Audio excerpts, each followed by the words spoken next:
Good morning, Hugo. Good afternoon, Ed. How are you? Are you able to hear me? Yeah, sure. I hear you well. How are you? Awesome. Very good. How are you feeling? I'm good. I'm good. I had.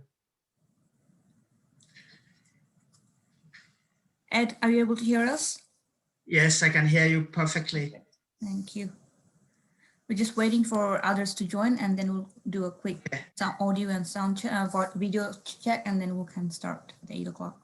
Yes, is Shemi joining us for this part? Yes, he is. All right, great.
Where are you exactly, Ed, right now? I'm in Nairobi, yes. In Okay. Nairobi. Yes. Are you from there? Or Yes, I'm Kenyan, based in Kenya right now. Yeah. okay. Yeah. It's interesting. It's interesting because there was an article this morning in the main Montreal newspaper talking about how consumers in Quebec will be ready to pay extra $100 extra per year to have access to support farmers who implement good soil practices on their farm. So they did like a large survey around the province to know if consumer will be ready to support those farmers who implement good practices, who are doing some effort in order to like be more climate resilience. And it's funny that the article I read this morning. That's interesting. Okay. Yeah, and there's Yes. the conclusion, the researcher, what they're saying is that it wouldn't have been possible or imaginable like 10 years ago asking for consumer to pay more for good soil, best soil practices. But now the mind are changing, and consumer are more sensible to this issues of soil fertility. All right. Okay.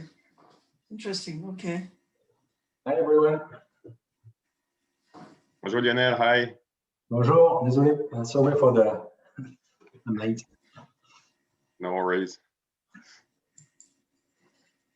Are you in Quebec, Lionel? No, in Montreal, but my you're team, in Montreal. But my team is in Quebec. Yeah. Levy. Levy.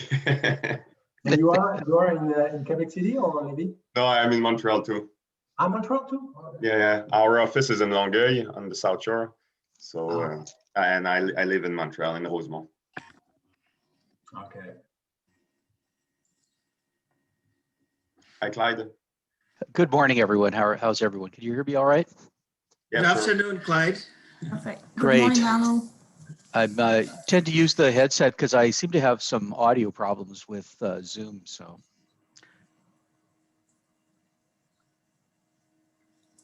we're waiting for Shami and Jihan to join, and right. and then we can do a quick test and go live. Okay. We have all the panel members are here already. No, we're waiting for Jihan and Luther. Okay. Luther. Yes. Yeah. And Shami as well, but Right. I had to adjust my seating here because the sun was just blazing through the window. We had a change in time we went to daylight savings time this weekend. Mhm. And from where are you, Clyde? Ottawa, Ottawa, okay. which is almost a suburb of Montreal.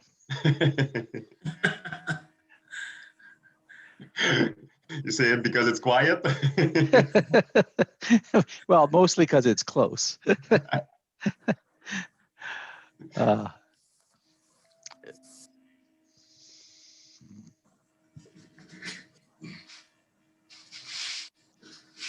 Is everyone from your office still mostly working, or your offices, are people still working remotely by and large, or are you back in the shop? No, still teleworking, almost 100%. Yeah. And And what you? about you? Yes, we're starting to go into the office occasionally for certain things that are more complex.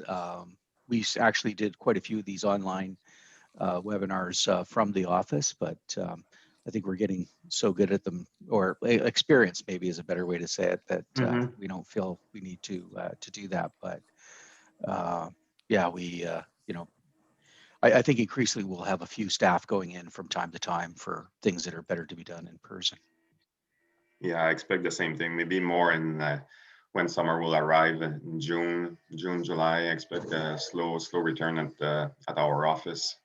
And also I'm- with the vaccination rollout is going quite well here in Quebec. So hopefully Yeah. we'll get most of the people will get at least their first dose by July, August. And what about you, Hugo? Are you mostly remote still? You mean Lionel, I guess? Oh, Lionel. I'm sorry, Hugo. Lionel. I can repeat. I can repeat if you want. It's the same thing for me. Yes. Mainly children at home, and we expect to come back to our office in August, something like that. But it's unpredictable. Yeah. But we depend on the policy of the Desjardins Group regarding this sensitive question. So Right. It's the same for us. We depend on the UPA because we're the Yes. same building as them. So, and we're having tomorrow a big meeting of all the directors about what's next regarding teleworking. Yeah, I think we're just going to be very flexible for a long time on what people's personal situations are, and so I think we'll have quite a few staff working largely remote, and then others partially, and then some will be in the office. So I think it's going to be quite a mix. is that we can hire people from everywhere. So, Well, that's an advantage, isn't it? We have right now we have one staff. Our offices are all in Ottawa, but we have one staff that works permanently in London, Ontario, and another woman who's on contract working out of Windsor. Mhm. We're just waiting for Shami and Jihan, but I think we should do a test with the others who are already here. I think that's a good idea. Yeah, I think With so. the video Yeah, and the good audio idea. test. And I'll go through the slide quickly just to make sure that everyone's slides are looking okay. Is that all right? Yeah.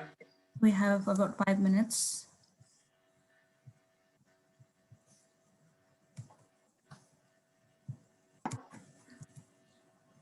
So Clyde will start off. Oof, there's a spelling mistake there. Oh my God. Okay. Okay, Clyde, you do your usual introduction. Then Ed takes over. Start with Ed's presentation.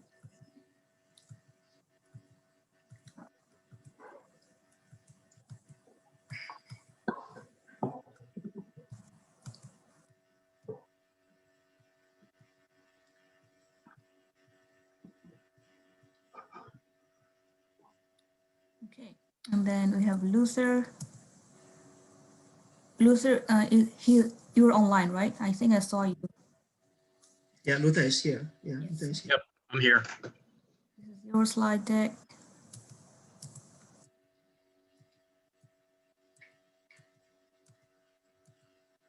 Okay, and then Hugo.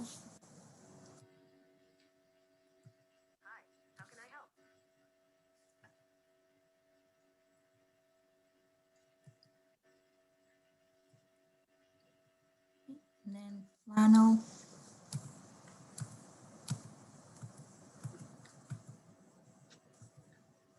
And then Jihan. I don't have Jihan on my list yet.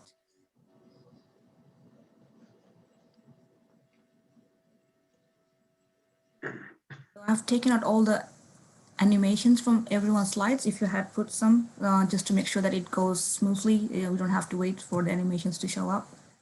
And then Clyde, you do the closing, give a little bit of update on the progress. Depending on the time, you can rush through it or just in detail.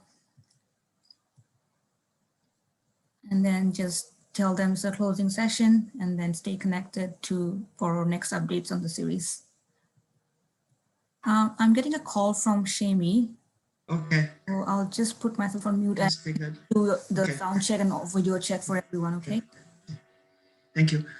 Clyde, while we are doing that, just let me just say again that my introduction is not that necessary. People have the bio, so maybe you just skip it.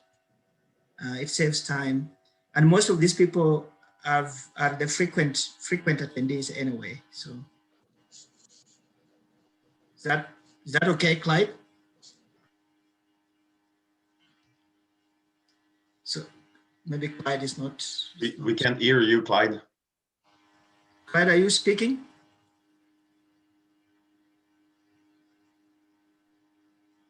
So that's the reason, the good thing to do sound check.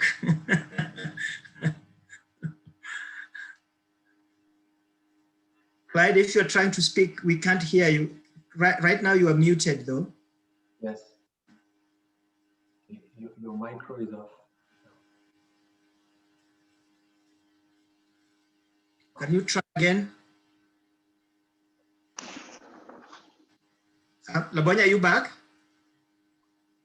Yes, I'm back. So Shami just called to say that he has a technician helping him to log in. He has. Okay, I can see he's already here. He's already. Yeah, here? just Okay, managed. awesome. We had the technical setup that was blocking access to these meetings, but now I'm Okay. good. Yeah, Clyde is not audible when he speaks, or there may be something you should check, Labonya. Clyde's audio is not working. Oh no, he dropped out. He just did. I just did, but earlier he was on but not audible. I was actually trying to explain to him that there is no need to make that full minute or two of introducing me as the moderator, because these are the same attendees anyway, and it takes time, which we don't have. So. Okay, he's back. Clyde is back. Okay. And Shemi, you will be handling the moderation at the beginning, at least. Oh, okay. You want me to? It's Yeah, 8 o'clock. Because I'm a presenter the first 20 minutes. So if you could handle Okay. yeah. That is okay. So I take over immediately after Clyde. Yes, exactly. All right. Thank you.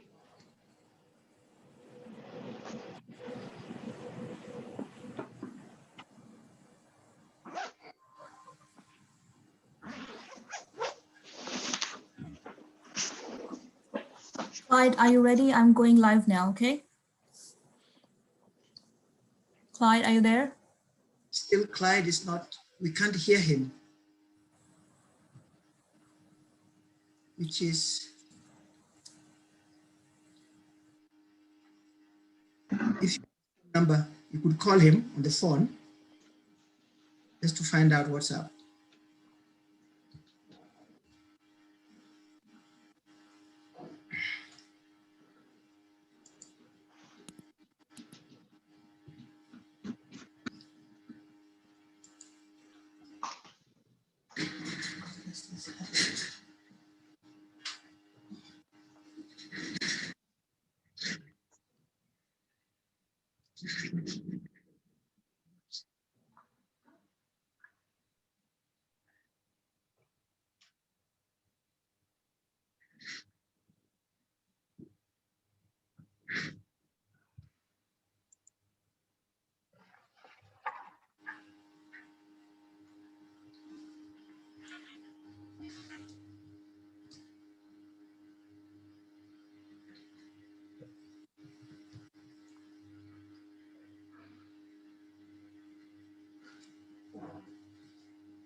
Can anyone hear me now? Yes, you're back. Welcome back. Hi, everyone. Hi, Jan.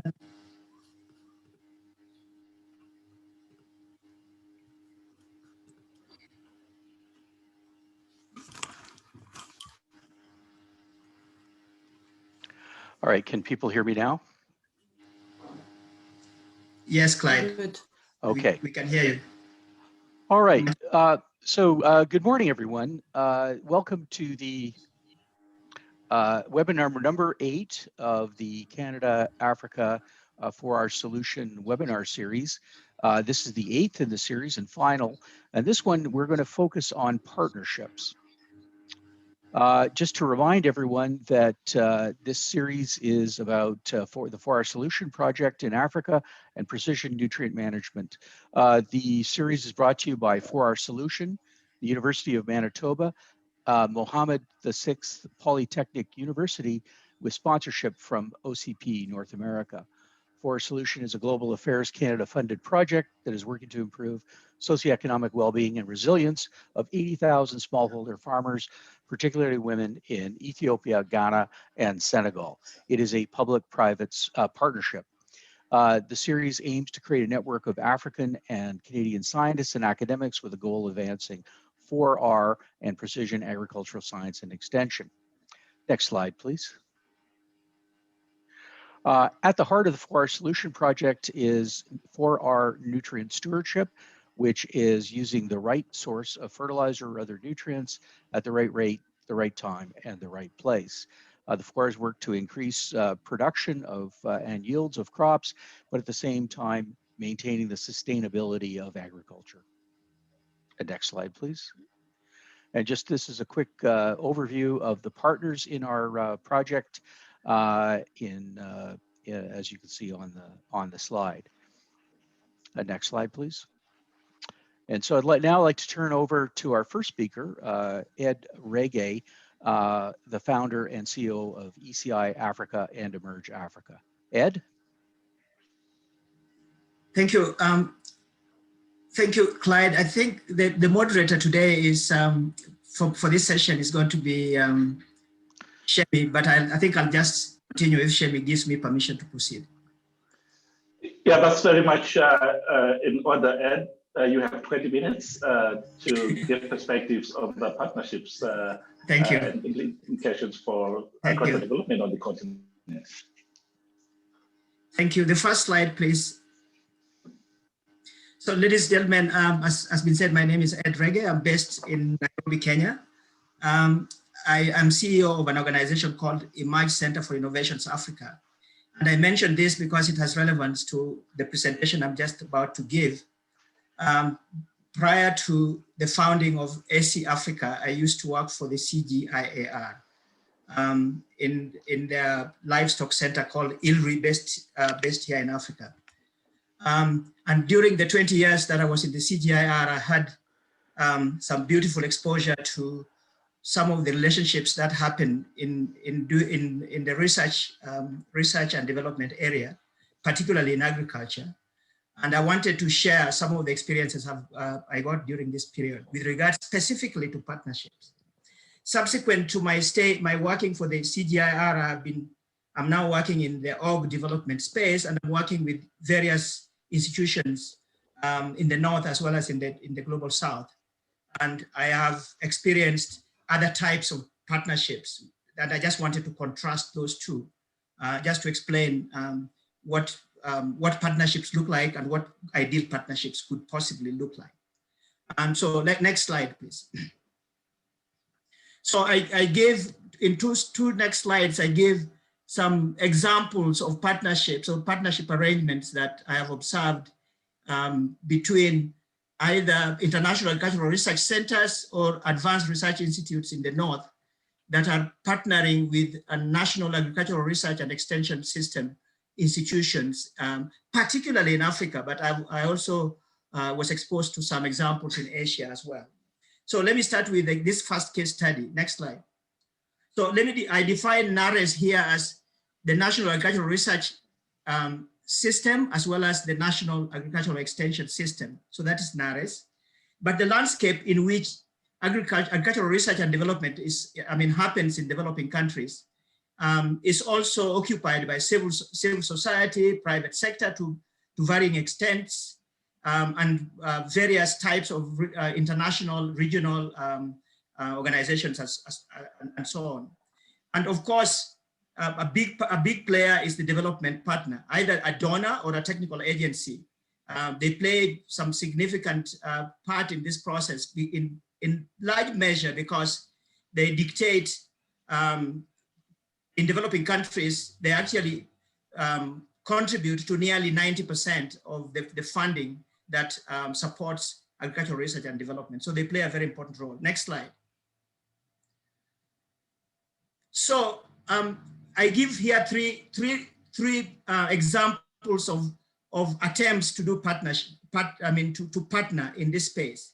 So in one case, an international research center may engage, or let me just say, in all these three cases, an international center is engaging the national program, but at their own terms. So they tell you, we have some money, we want to work with you. Here is X for you, and the remaining is for us. And here is what we want you to do in this partnership.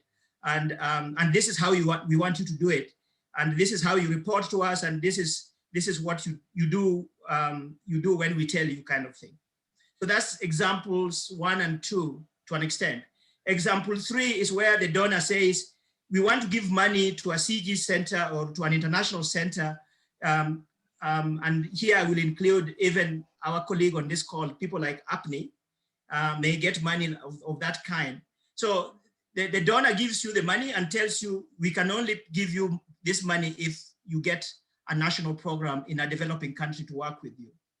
And you go and tell these guys that you want to work with them, and you give them some promises, and they're allowed to sign the dotted line, and you define that as a partnership. And then when the money comes, you decide how much to give them, you decide what they do in the partnership, the so-called partnership, and so on. And then I want to go to the next 2 examples. So here are 2 examples. One is, the first one is one in which there is genuine and authentic engagement between the international center and the national centers. They go to them, they sit down, they co-create the project, they agree on who needs to do what, how much it would cost, and so on. The second one is where it is the national program institution that approaches the international institution and again says, this is what we would like to do. We need you because you have leadership in this area and we can synergize in this way and this and that. So scenarios 1 to 3 are very common in developing countries, very, very common. But I just want to say that the so-called partnerships in these situations are often very lopsided and dysfunctional, but we keep calling them partnerships. Number 4 and 5 are very rare, but these are the productive partnerships. Partnerships in which the components, the institutions involved know their roles, they have agreed on their roles, they know the purpose of this, and they know what is in it for them, and they are committed to it. They are not just doing it because there's some money that they can allow them to do a piece of research here and there. Let's go to the next slide. So I want to contrast this, ladies and gentlemen, with a case study. For the last 10 years since I left the CGIAR, there is one particular partner that I've been working with called the McKnight Foundation. The McKnight Foundation has a collaborative crop research program that is being implemented in South America, in the Andes, and as well as in Africa.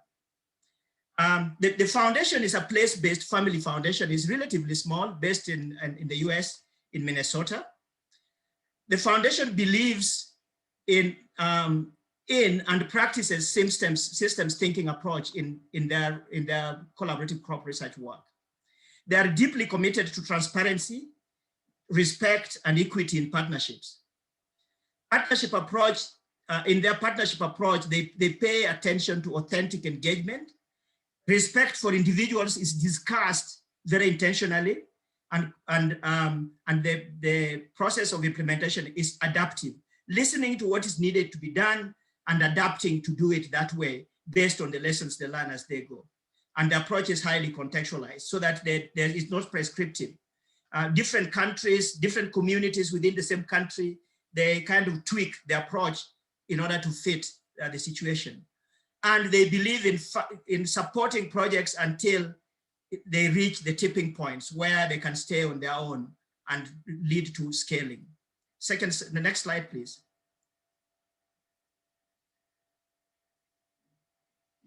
So the approach, the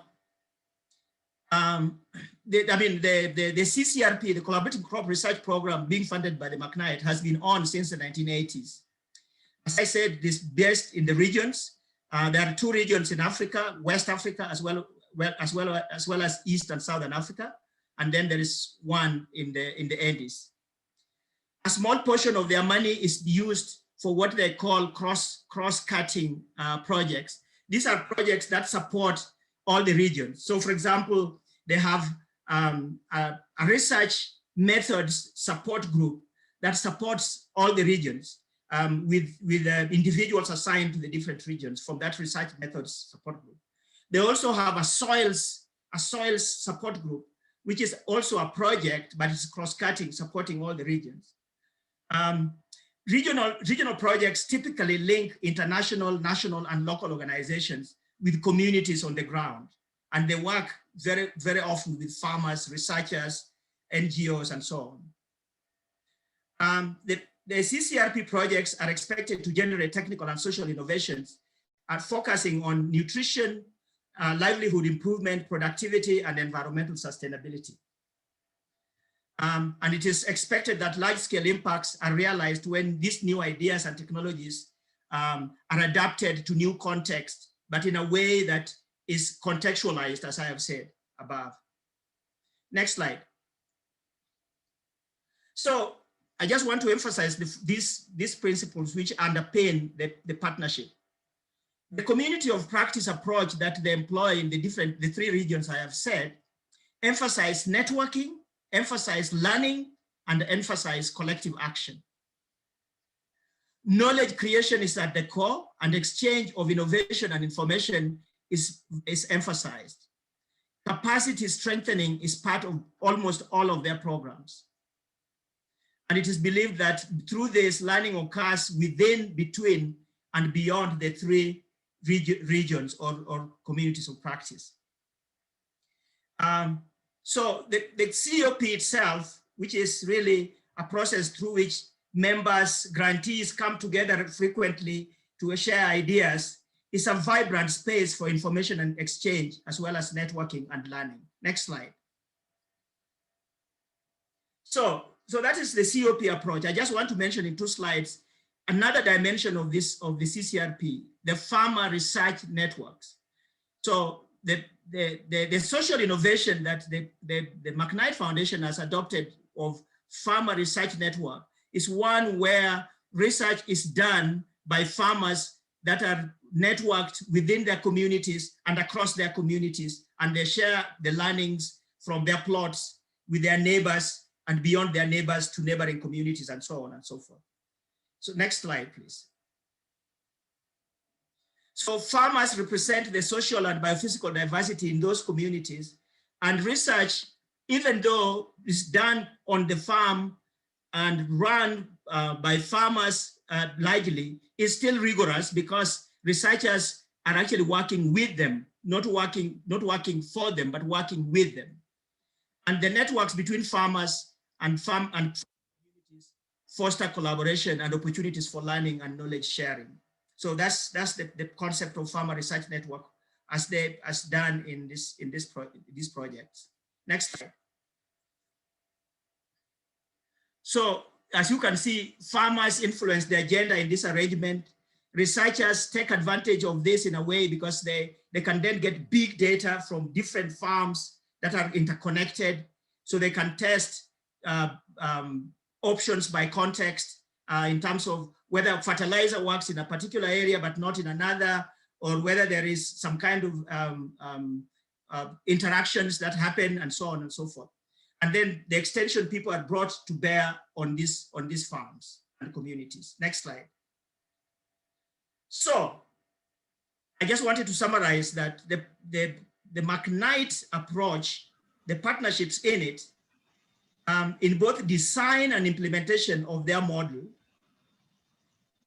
reflect what the foundation cares about: transparency, respect, equity, authentic engagement, adaptive implementation, contextualized approach, and long-term commitment that helps, as I said earlier, to attain tipping point, not staying with a particular project for a couple of years and then just leaving before you actually get to a point of sustainability and scaling.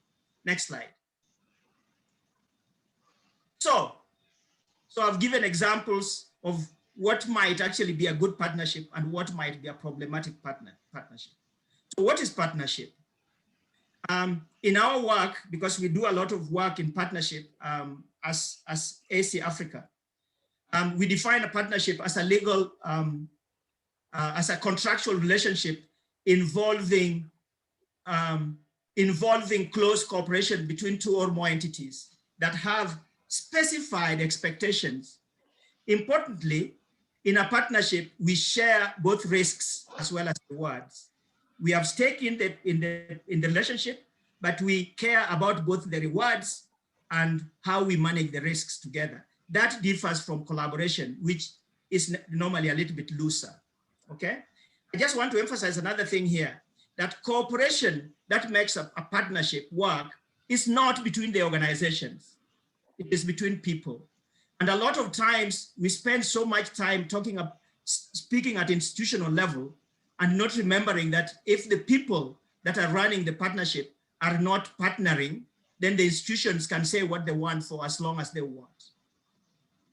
Partnerships imply a shared leadership among respected individuals who themselves need to be recognized and empowered by their own organizations and teams. And they need to be trusted. Those who have been given responsibility to manage partnerships should also be trusted by the partners themselves, so that they can build consensus and resolve conflicts. Partnership leaders need to be, as I said, empowered by their own organizations. The tendency in the spaces in which we work, all of us probably on this call, is that those who lead partners are usually those who are very good at getting money. They are good scientists, they have published a lot and so on, but not necessarily that they have what it takes to make a partnership work. And that is problematic in many cases. I just want to also say that a group of institutions working together on a problem may not necessarily meet the threshold of a definition of a partnership, a functional partnership. So let's be very careful when we say we are working in partnership. Is it really partnership, or you are collaborating loosely and you are calling it a partnership? Next slide. I wanted to also mention some power identity here. Power differences and power abuse can be common and can stand in the way to productive partnerships. And as I've said, the experience I've had working in the work when I was in the CGIAR, then when I came back and I was back in the NARS, tells me that power can be a problem in these relationships. But power is not necessarily a negative. It can also be used for good. And I just want to make that very clear. Successful partnering is about how carefully we manage and use these powers.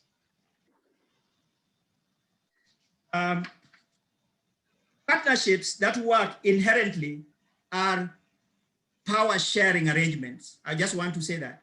If power sharing arrangement is not inherent in the partnership, then the partnership is likely to be lopsided and may not work. Next slide. 4 forms of power. I won't go into the details of this. These are actually very common definitions. The whole issue of power over, this is the most understood concept and works largely through domination or control. And then there is the power to. This is rooted in the belief that every individual or institution has the power to do something, to make a difference. This mindset shift can really be positive in driving quality partnerships. Power with is shared power that grows out of collective action. Bridges are built across different interests, and bring together resources and strategies so that partners can act together. That's power with. And power within allows people and teams to recognize their power to and power with, and how they can use this to make a difference. So knowing these powers and how they play out in a partnership is really, really important. Next slide. So what are the success factors and or enablers? I have listed here only 10, but there are many more than that. So one is the need, clarity on the need for partnership. 2, clarity and on the purpose of the partnership, the purpose itself. What will it do? We need each other, but for what? Clarity on the leadership of the partnership and the fact that a partnership is a shared leadership arrangement. Clarity of understanding ourselves.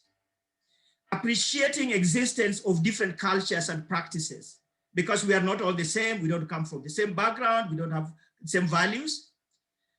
6 is commitment. 7 is trust. 8 is clarity in working arrangements. And 9 is having in place a performance management system that is understood and adhered to by all parties. And then number 10 is learning or exchanges of good practices on an ongoing basis so that you are actually adaptive. The next slide talks to the barriers to partnership. And look at the right column. The left column is a little bit crowded, but I've summarized those 16 things on the left into the 6 on the right. So barriers: inadequate attention to leadership, inadequate attention to power dynamics, inadequate attention to issues around trust, inadequate attention to clarity of purpose and roles, inadequate attention to culture and values, and monitoring, evaluation, accountability, and learning, and the communication that underpins all that. Next slide. So those are the barriers. So I just want to take a few minutes, maybe 2, to just share with you some of the lessons we have learned over time, specifically around these issues. Clarity of purpose. Ensure that partnership is built on a shared and common vision and mutually agreeable service principles. Ensure that all partners understand and agree on the purpose and outcome. Develop shared decision-making processes in which partners have equal power. Define clear and realistic partnership aims and objectives. Acknowledge the existence of separate organizational aims and objectives. So we are working together here and we want to get A and B to be delivered. But remember, we also have C and D, which are not part of the partnership, but also very important for us. So let's know all this before we move forward. Next slide. Common understanding. Need to put in place a framework, culture, values, and approach of partner organizations. Sometimes this one, we think we know, but we don't explicitly discuss these issues, becomes a problem. Partners need to be clear about and understand what is in it for them and what will be their roles and responsibilities for them to get what is in it for them. Next slide. Breaking through power dynamics. So one of the things we do is to try to arbitrate in partnership situations. And we have learned that having a conversation about power dynamics enables partners to become what partners want it to be, the partnership to become what partners want it to be. These conversations also determine the virtues that will support the partnership identity and establish the required behavior and actions that will make it work. The discussion should be part of the partnership establishment and should be encouraged throughout. A note on culture and values. Recognize and allow the differences in culture and the differences in practices that exist among partners. Don't suppress them because it will lead to conflict. Recognize and accept that partners have a diversity of skills and innovative abilities, and only address significant differences which prevent or constrain implementation. Others should be recognized, but should not become the focus of the partnership. Next, I think I have 3 more slides. Trust. develop and maintain trust, be open and honest and communicative. The need for effective communication goes well beyond the partnership itself. It is something you need to succeed anyway. Ensure that the trust that is built up within partnership is protected from any mistrust that develops in parent organizations. So the leader of the partnership must protect the partnership from the politics of the institution that he is part of. Dialogue as a tool. Dialogue, when we suspend all judgments and listen deeply to each other, balancing advocacy with equity, with inquiry, is a powerful tool. The deeper the conversation gets, the more the assumptions and beliefs that shape collective reality have a chance of being exposed and re-examined and addressed. The learning happens at personal, cultural, as well as systemic levels. I think I have another slide just towards concluding. I think that was the last one. So ladies and gentlemen, what I've done here is I've walked you through examples of slides of some partnership issues that I have faced, some very positive, some very problematic, and in different contexts. I have then given some examples of how one might manage some of the key barriers to quality partnerships. And I'm hoping that as we move through this webinar, that some of these issues will be discussed. Thank you very much, ladies and gentlemen. I end it there. Yes, thank you very much, Ed. You did such a splendid job in covering such a diverse, broad topic in the short space of time, and highlight the key concepts and principles and some of the practical examples that you provided on how partnerships can be made to effectively work to address some of the challenges pertinent to agricultural development. And we have about 5 minutes of questions. I just want to urge all the participants to share any thoughts, comments, and questions in the chat box, and we will be discussing those questions with every presenter. So Ed, we have one question from Antonella, and I think this is the key issue, that there is not sufficient groundwork that is done in setting up partnerships without considering all important factors that you mentioned. What is your advice in the time investment and the timing and stages that every process has to be managed before finalizing a partnership? Thank you so much for that question. Let me just say that if you want a relationship to work, whether it is a formal partnership or even a spouse relationship, whatever relationship between you and your family, relationship at what level, if you don't invest in that relationship, chances are it won't work. And if you know each other, if you have worked with an institution many times, you can actually do the partnership, develop the partnership arrangements, agreements, and put everything, the framework together very quickly. If you have not worked with an institution before, my advice to you is don't rush into it, because the cost can be significant. My suggestion would be, say, okay, we have not worked with these people. If this donor wants this thing to start yesterday, this is not going to work right now. Let's go slow. Maybe you start that partnership arrangement in small bits and develop it over time. But I would say invest upfront in thinking about what could go wrong and putting measures to ensure that the thing you are putting in place is going to be a functional partnership. There's no way I will even suggest, if you are in a rush, just do it. No, I would say no, don't do it if you are not ready to do it yet. All right, thank you very much, Ed.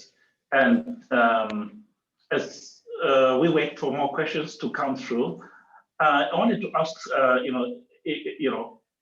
what would be the key measurement, Ed, of an effective partnership? How do you, monitor and evaluate, a well-functioning and effective partnership? So at the beginning, I talked about the purpose, clarity of purpose, and I said we encourage that when you are formulating your partnership, that you convert the objectives into outcomes and make them sound, make them be stated in outcome terms. So obviously, from the point of view of why you got together, if those outcomes are not being delivered, then there's a problem with this partnership.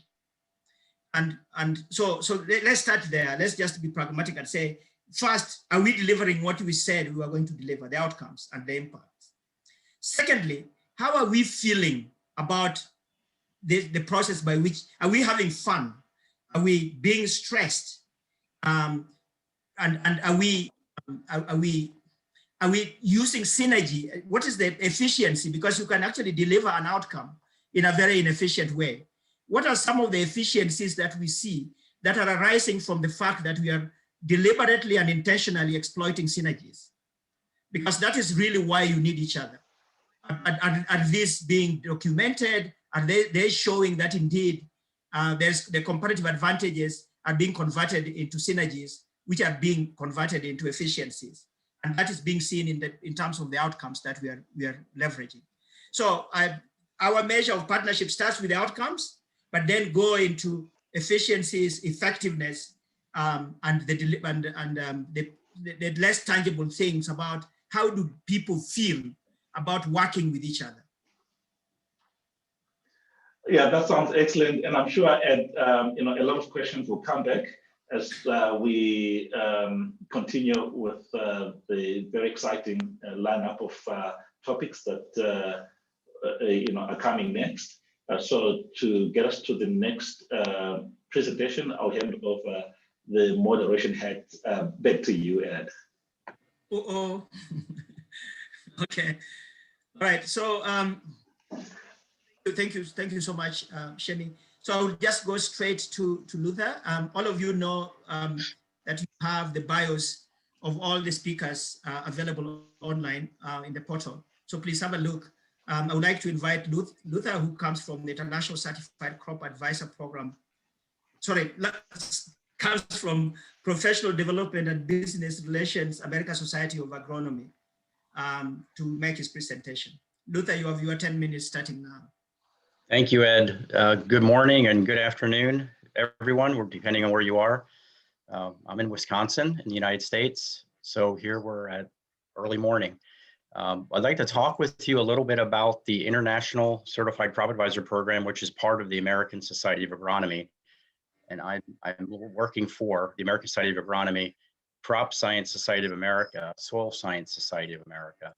And our largest program in professional development is the CCA program, Certified Crop Advisor, which is typically for an agronomist, someone who's focusing their education and their work on the plant side of production agriculture.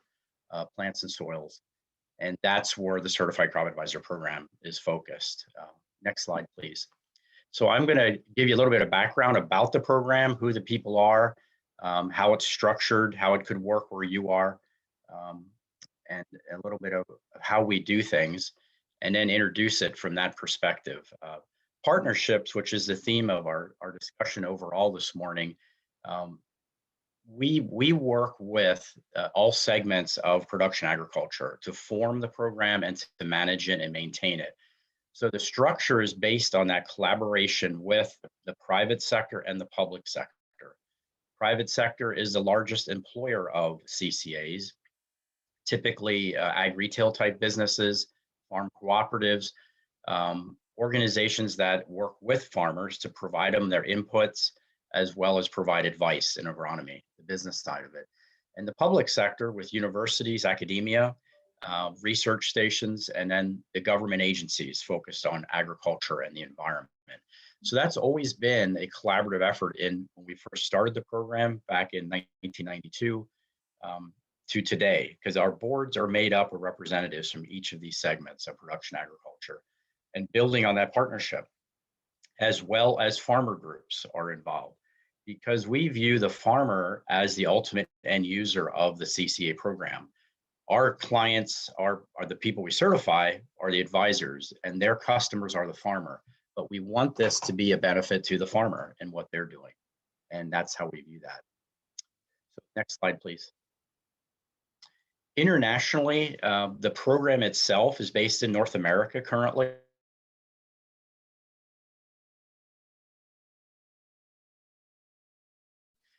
We have ongoing conversations right now with Brazil, who's very interested in it. And we're discussing how we could work with them and set up the program there as part of their registry program for agronomists. We did have a program in India about 10 years ago. We had a program there for several years that we no longer have. We did not continue that. It just didn't take hold like we thought it would. And we've had inquiries from countries in Africa. Nothing started or under development there yet. Just people asking questions about it, exploring it. So there's two paths in this as we look at it. The one I talked about somewhat, the structure, building a board, bringing people together that have an interest in it from all segments of production agriculture, and forming a board, writing the exam, working within the structure, and putting that in place. That's how North America is right now, and other countries we work with. Then we're adding a new segment to this where an individual could become certified regardless of where they live. They could be in Kenya, for example. And if they feel like this program would help them and their growers, and the agriculture is somewhat similar because we're going to use our tests for that, they could apply for this, and that'll be ready next month, April. You'll take the international exam and then meet the standards of the program, and I'll explain that a little bit more in a bit. Next slide. Culture is a big part of this, and we want to be sensitive to it, and how we approach working with other countries. It will be developed within that country by local people. It is not the international program coming and saying you have to do it exactly this way. We have standards and structure that we want to maintain, but we have flexibility within that.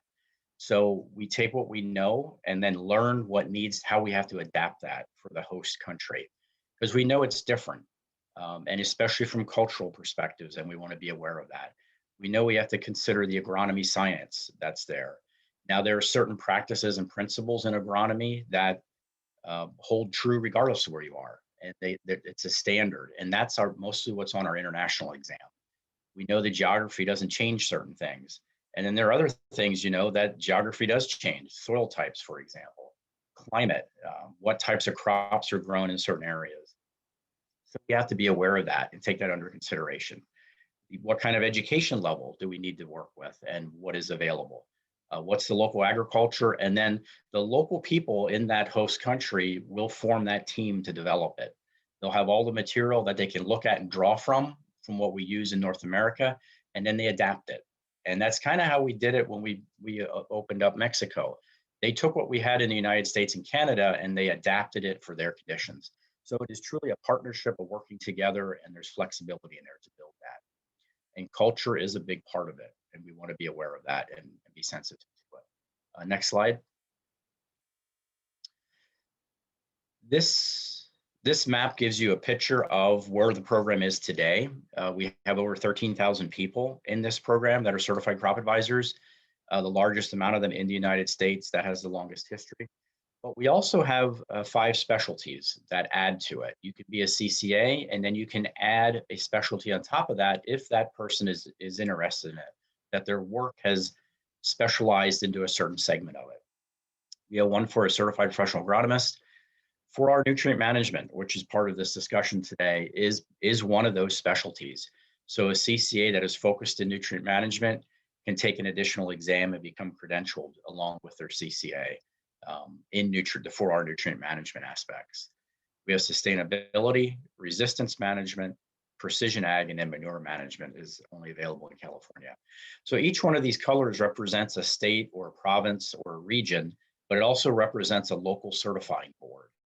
And there are 34 of them throughout North America.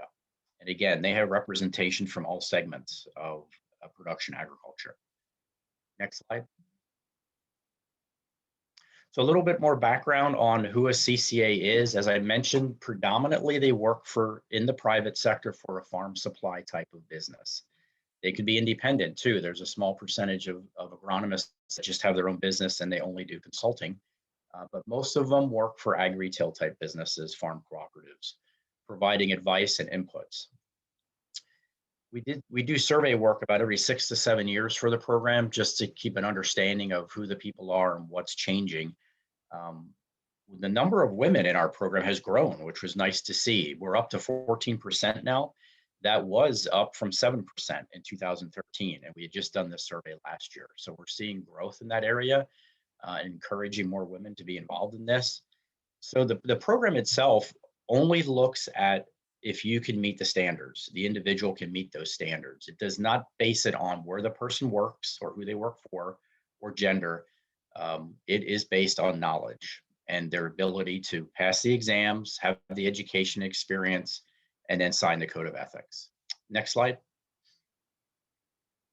So this is about what I was just saying in a slide format, open access. If the person feels they can meet the standards as outlined there by the 4 E's, exams, education, experience, and ethics, they can apply. And now with internet, we have internet-based testing, so the exams are online as well as a lot of the continuing education. Next slide. So the knowledge base are these 4 competency areas: nutrient management, soil and water management, integrated pest management, and crop management, which pretty much rounds out what an agronomist needs to know. And there are performance objectives within each of these 4 general areas. An individual is tested on these areas, and you can see these on our website. If you go to certifiedcropadvisor.org and go under the exam tab, you can pull down the performance objectives document, and it'll tell you everything that we will test on. That's what the exam questions are based on. And then they also continue to learn, their continuing education follows these 4 patterns. They have to earn hours in each of these areas. Next slide. So the education part is what we say is the strength of the program. Yes, it's important to become certified and meet those standards, but once you're certified, it doesn't stop there. A CCA has to earn 40 hours every 2 years in those categories, as well as in professional development. And most of that is online now. We had observed that most of the CCAs got the vast majority of their education at in-person meetings. But as you know, with COVID-19, that all changed last year. And almost all of those were stopped and everything shifted to being online. So it's positive, and it can be challenging because I think we're hitting a fatigue factor with all the online information, but at the same time, you can access that education from anywhere as long as you have an internet connection. So that makes it very accessible. So it is very much based on lifelong learning, and that's a big part of it. The industry, when they formed this program, really wanted that to be there. And farmers tell us that's an important part, that they feel it's important that their advisor has to maintain their knowledge and their skill because they can't keep up on all the changes that are taking place. So that's really the heart and soul of the program, is the lifelong learning. Next slide. So that kind of comes to the end of my discussion. Great to hear any questions or comments you might have. And if you think of something later or want to talk further about this, I have my email up there. Please feel free to reach out. Love to learn more about what you're doing, and we can talk further about the program in more details. But I think we have a minute or two for some questions if anybody has any. Yes, thanks, Luther. Yes, we do have some time. Any comments? I'm not seeing. I have noticed that we have Brano, you have your hand up. So I'm not sure whether this is a new hand or an old hand, but can you please? We are expecting that you put some comments either in the chat box or in the Q&A box, and I haven't seen anything yet there, because I don't think you are enabled to speak. The design of the format of the platform. So if you could just put the comment directly, that would be very helpful. You can put it even in the chat box if the Q&A is not working for you. In the meantime, I'm not seeing any comments in the chat box or in the Q&A. Let me encourage other members of the panel, if you want to raise questions as we wait for questions from the other attendees. Any member of the panel?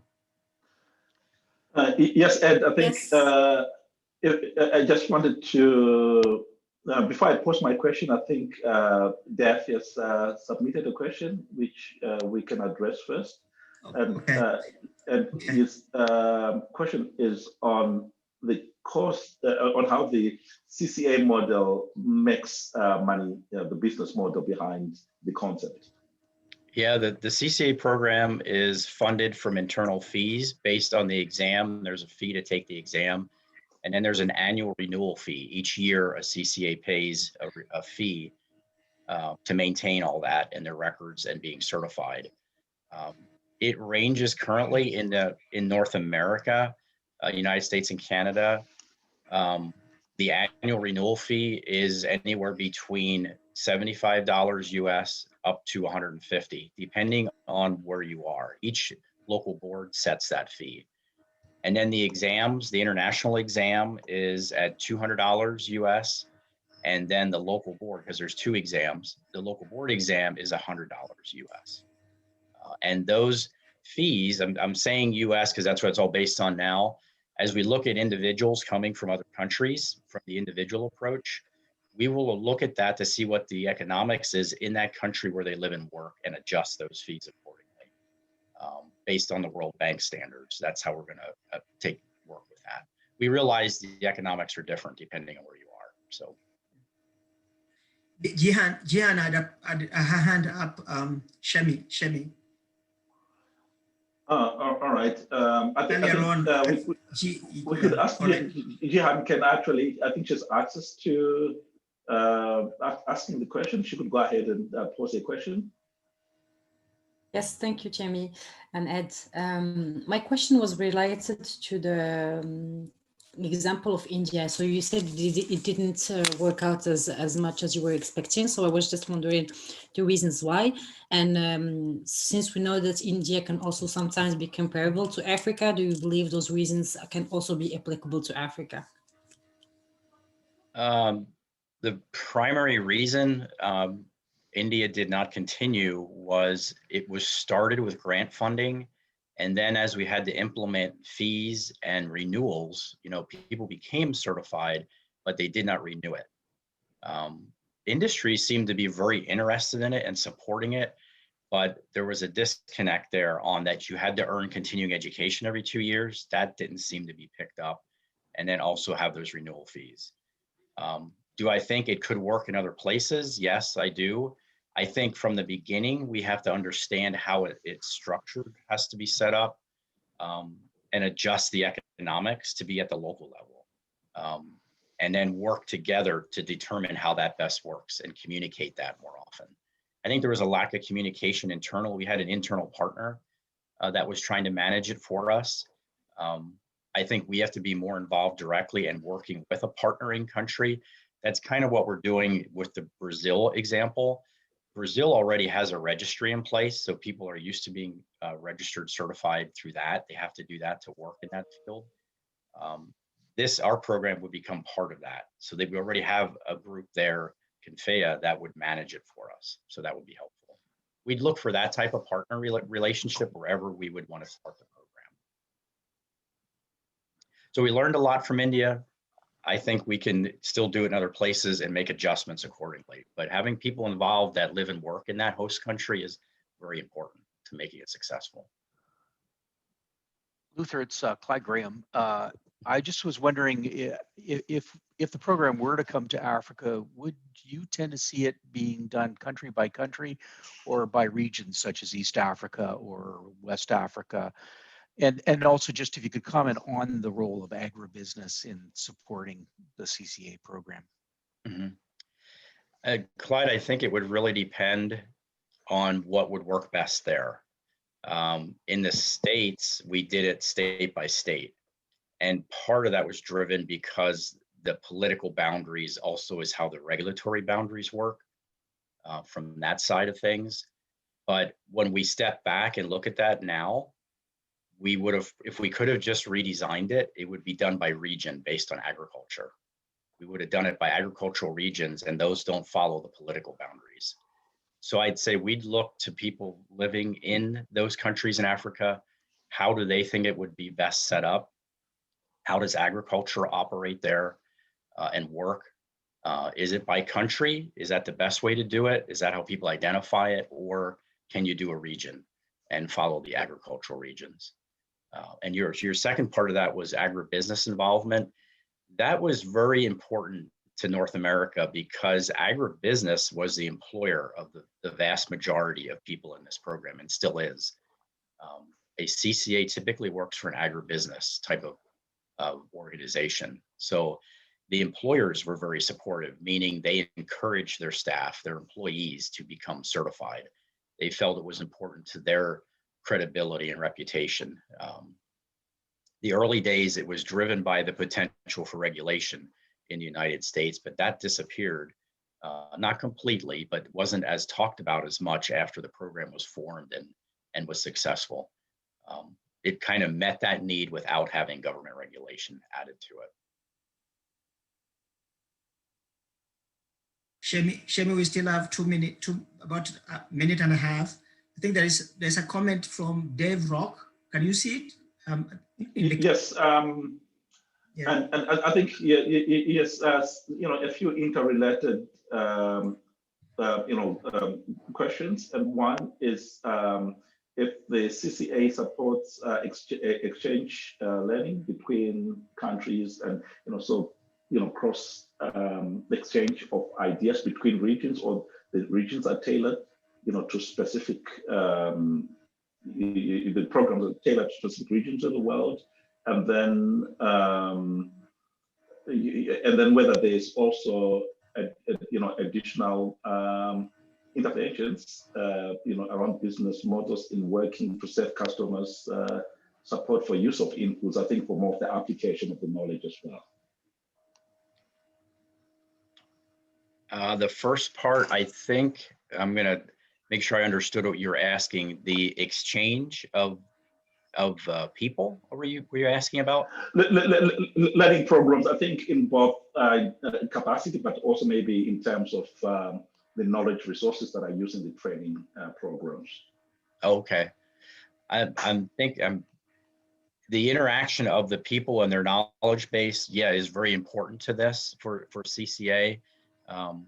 Whether it's in country where the people are living and working, or across country boundaries, we do try to have that flow of information and the interaction between the two, because we can all learn from each other is how we approach it. And again, the agriculture is not identical in every place you go, so it's picking up on those things and understanding it, and the human interaction with it. And then your second part of your question, could you repeat that? Yes, it's in relation to, as part of the model of the CCA framework, whether there is any investments that are done to serve the end users of the knowledge, like customers, in the support of the use of, for example, inputs. Oh, like investing in with the farmers type of thing? Yeah, I think I think more or less in enabling the farmers to use some of the knowledge that is the knowledge that is channeled through the CCA program for training. Yes. Yeah, we haven't directly invested. The program has not directly invested in that. We feel that the CCA is the knowledge or the information source in that regard. We provide continuing education to that CCA, who would then take that knowledge out to the individual farmers and work with them. But as far as the dollar investment, we do develop educational programs that are available to farmers. We don't exclude anybody from those. We make them available. We mainly focus on online education. But those are available to farmers and CCAs alike. But typically, most of ours, the CCA attends, and then they take that information out to the farmer. The CCAs have always told us they want to be in that position. That's what they do. That's their value in the whole process. So we try to honor that. But farmers are also welcome to partake in those educational events. Okay. Thank you. Thank you so much. I think thanks so much, Shemi. Yeah, please go ahead. And we have Okay. Completed our Right, time right. for questions. No, I just wanted to say, just a reminder to all attendees that this material is going to be uploaded so you can get further information. And Luther also did the great thing of putting his contacts on the slide so you can get in touch for further information. Thank you so much, Luther. Thank you. So we would like to shift to our next presenter, Hugo, who comes from UPA Development International, and will be presenting right source, right rate, right time, right place, and right partnership. Who can provide the 4 Rs? Hugo, over to you, please. Thank you, Ed. Good morning. Good morning, everyone, or good afternoon, wherever you are. I'm talking to you from Montreal this morning. So, just before starting my presentation, thanks for the invitation. I really appreciate to be with you this morning. So, as Ed just said, it's the right source, right time, right place, and right partnership. Who can provide the 4 Rs? During my presentation, and you'll understand on after my next slide, I try to bring the farmer-based approach. So just before starting about the partnership, it's important for me to present you how was built UPA-DI, because I think that my organization was built on partnership throughout the years. So first, it was founded in 1993 by UPA. So UPA is the Quebec Farmer Union that would group more than 40,000 farmers in every kind of production in the province of Quebec. And what's interesting in the notion of partnership is why UPA-DI has been created by a UPA. First, it was to develop some alliance with other farmers organizations around the world to defend and promote the family farm model, because UPA believe that the family farm model is a good model for farmers to operate and to earn some decent living wage. The other reason was to share the experience acquired by UPA since its creation in 1924. So throughout the years, UPA has developed with farmers, with financial institution, with cooperative, with government, some systems, some mechanism that they wanted to share at that time, and we're still sharing those tools or those mechanisms still today. And the third reason was to share the agricultural expertise of UPA and its network. When I'm talking about its network, it can be all the people or organizations that are related to farmers, whether it is the agronomists, agroeconomists, veterinary. So those professions or those people are part of UPA's network. And how we are doing that? It's to develop collective services within a farmers organization. I'll say that this notion of collective services is at the core of our DNA.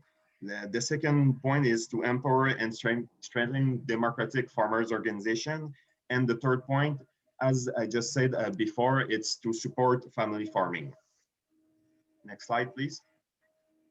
And regarding what I just said, the UPA-DI's approach is that we believe that family farms are equipped to implement practices that will have the most positive impact on the environment, the involvement of women and youth in agriculture, and the national economy.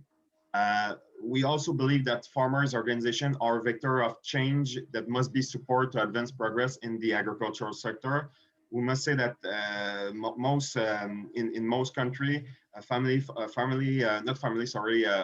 organizations have a big role, and family farming is still one of the most type of agricultural practice throughout around the world.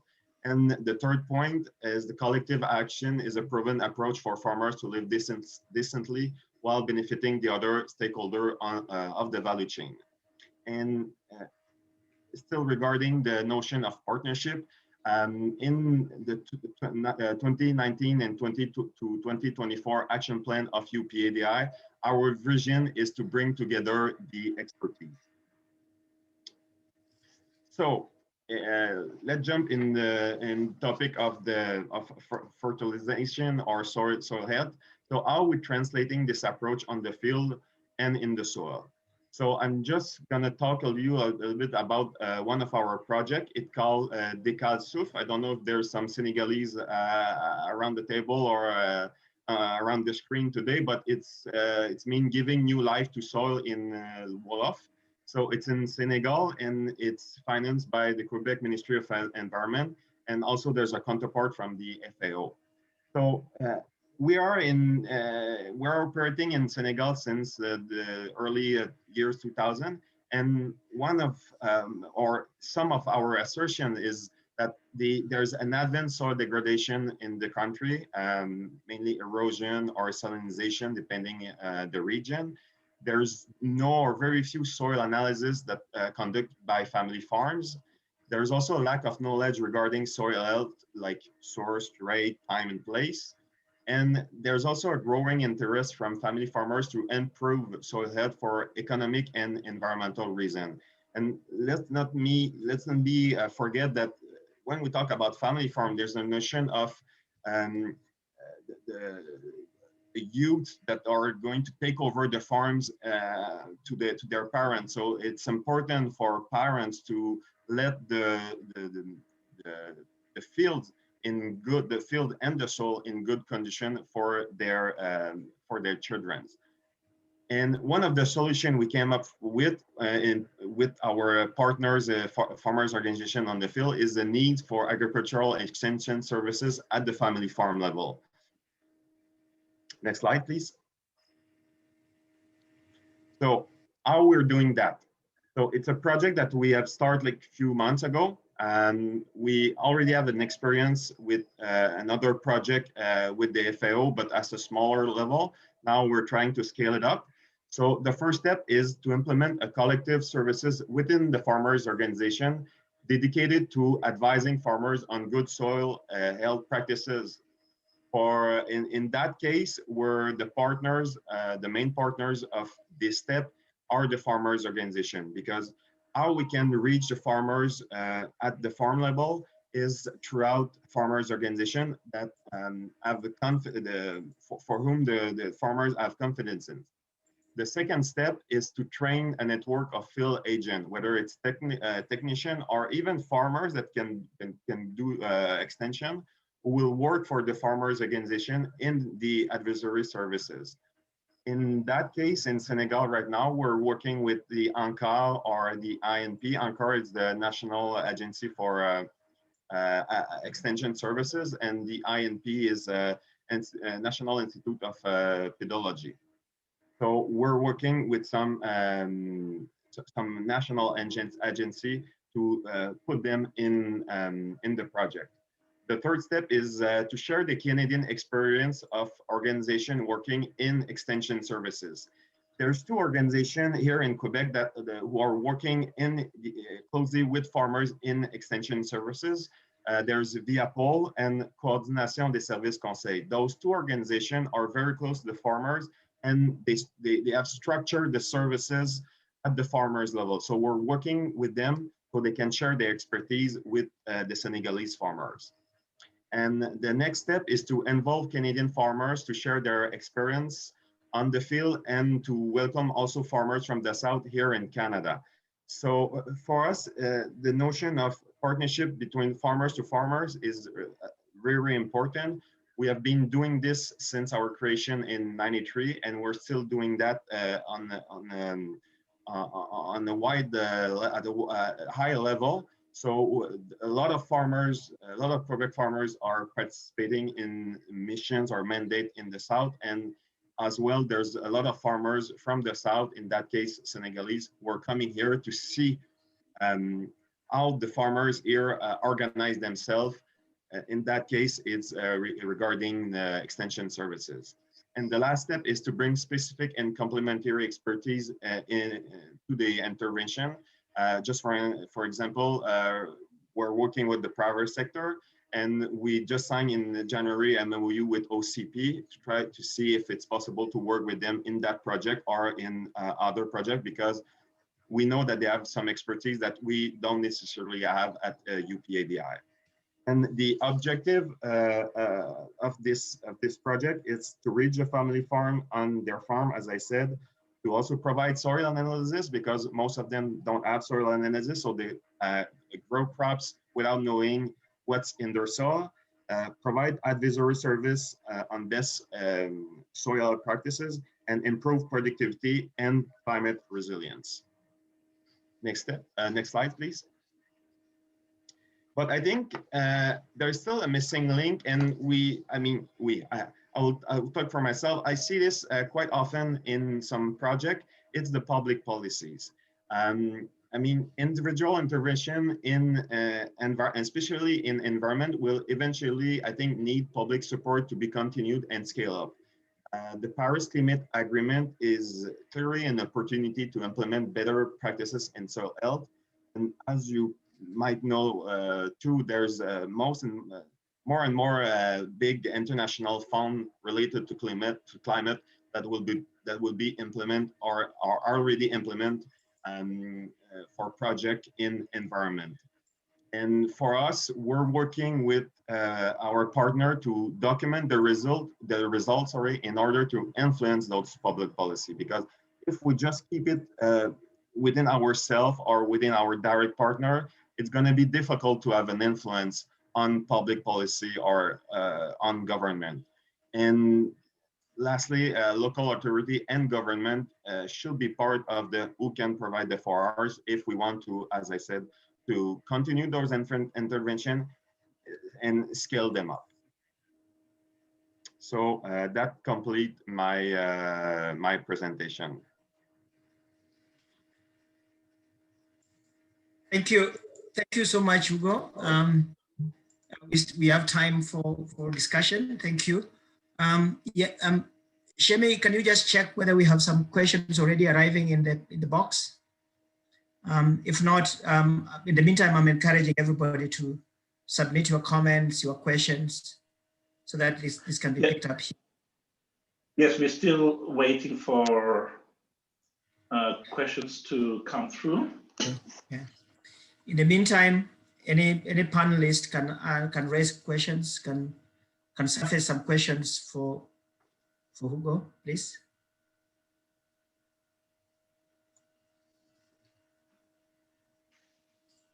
Hugo, it's Clyde Graham. I don't think my video's on, but I just was interested in your experience in the farmer-to-farmer work that you do. How is that received in places like Africa or South America? And what have your sort of experiences been in terms of that effectiveness? I would say it's well received. I always give the example, like for myself, my training or my academic experience is as an agroeconomist, but I'm not a farmer myself. And when I travel or when I do some mandate on the field with farmers who accompany me, the way they talk to other farmers is different than when I talk to them, because yes, the technology is different. Yes, the business environment is different, but they share some basic element like risk to climate, risk to market. So those and the notion also of family farming is also very important. The notion of you're going to transfer your farms or your enterprise to the next generation. This is something that really resonates within our partners on the field, and also when they come here for training session here in Quebec. So they have a different language that I can have or any other technician can have. So they bring something that any other technician or professional don't have when we talk to them. And maybe a last thing, when they come here, just the fact because we pair them with some farmers so they live for a week or 2 weeks, depending of the type of training that they're doing here.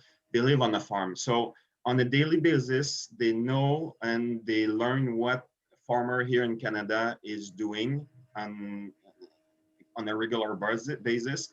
So they can understand that it's not because you have a tractor that the life is easy. you still have to work. And this is something that they often tell us after their training here, is that you can have tractors or mechanical equipment, but farmers are still working a lot during the day here, and it's not more easy because they have mechanical equipment. Thank you. Shemi? Yes, and Hugo, we have two questions that I just want to post together. One is more technological, and it's on whether you are supporting any work related to hydroponics. It's part of the 4R, the first 4R part of it. And then the second part is addressing the right partnership part. And the question is, who are best placed to influence public policies, whether individual companies, the private sector, or using the national associations? So first, if I'm correct, you were talking about if we have hydroponic intervention. Yes. No, we don't really have in this hydroponic intervention or using hydroponic solution in our project yet. Maybe it will come one day, but right now, no. And for the second question about how we influence policies or government, first of all, it's important to involve the policymakers within the project. It's not about like doing the project first and then making some lobbying at the government level. What we learned is that we have to involve them at the beginning of the project so they can understand the process. Second, we need to document the process and the results, so they can, the government or the public, the policymaker can understand how we achieve those results. And lastly, I think we need some organization in the country that can bring or that can take this message to the government. And in our case, obviously we're working with farmers organization. We think in agriculture, farmers organization are good messenger for to influence public policy. So it's to build the capacity at the level of farmers organization so they can translate or explain how an intervention on the field can be translated in a public policy. Okay, so we need to move to the next speaker. We are a couple of minutes behind. So Shemi, I think we'll have to hold it there. Yes, all good. Perfect, thank you. Thank you. So I would like to invite Lionel Pellizzari from Desjardins Development International to take it from here, talking about putting finance at the service of smallholders. Over to you, Lionel. Good morning, everyone. Do you hear me well? Interesting. Your sound is like you're a bit like you're in a pot. Really, with an echo? Yeah, there's some kind of echo. I'm not sure why. We did a test this morning, but it sounded. Just a few seconds, please. That's better. That is, yeah, just. It's better? Do you hear me well? I can start? It is still echo, but it's clearer. Maybe it's where you are sitting, yeah. Maybe I just moved to my micro.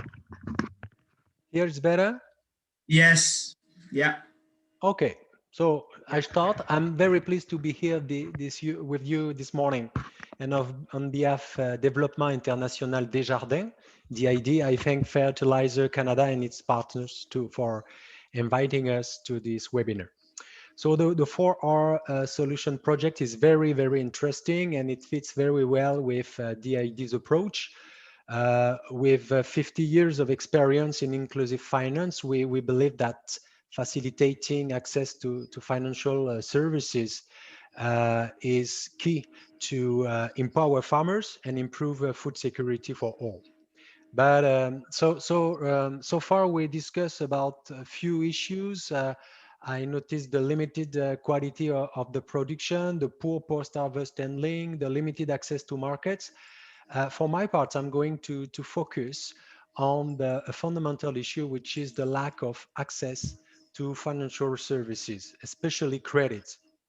So it's essential to put finance at the service of smallholders to improve productivity and sustainability, especially for women. So next slide, please. Thank you. In general, it is accepted that agriculture is considered by financial institutions as a risky and unprofitable sector.